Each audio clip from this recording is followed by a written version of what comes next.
in great detail, right from the beginning through the conception, through the pregnancy to the birth. So obviously we both wanted to feel like we were fully involved with the whole process, and we didn't always feel that we were treated equally as a heterosexual couple may have been. Now, I would imagine there's probably a lot of people would be interested in your clinic. And for female couples anyway, getting the sperm donors would be that will be challenging, I imagine. Now, for male gay couples, are they looking for what are they looking for? For women to carry the child for them is Yeah, basically, if it's a gay couple, they're looking for a surrogate.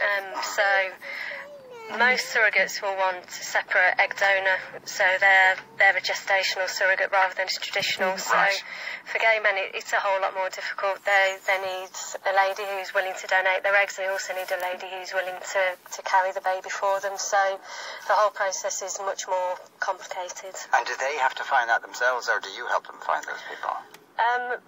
Surrogates and egg donors have approached us to say that they're willing to donate or they're willing to be a surrogate, but because of the quite strict laws in the UK, we're not allowed to advertise that we need or are looking for a surrogate. Likewise, the gay couple isn't allowed to advertise that they need a gay couple. So it is a whole lot more complicated, and there are specific organisations that are set up in the UK and likewise worldwide that will specifically cater for couples looking for a surrogate. And for sperm donors, is it easier to find sperm donors?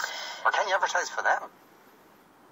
Specifically, that again, they find us. You're not really supposed to again advertise directly for sperm donors. You're not allowed to pay them for their services apart from reasonable expenses. So lots of the guys that do find us and do sign up that are willing to be sperm donors are doing it purely to help somebody start their family.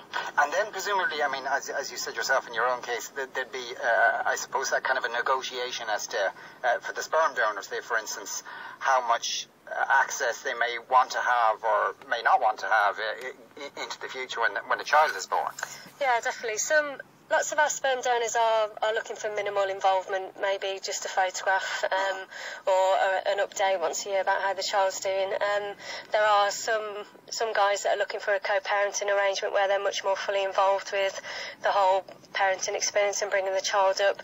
But again, that's something that really needs to be discussed in detail between obviously the couple that are looking for the sperm donor and the sperm donor themselves. Now, you have offices in Birmingham, as we said, but you've got a presence on the web as well. What's your website? Gayfamilyweb.co.uk. Gayfamilyweb.co.uk. And indeed, you were talking to people in Ireland who were interested in using some of your services. Yeah, so definitely. So there's a demand here as well.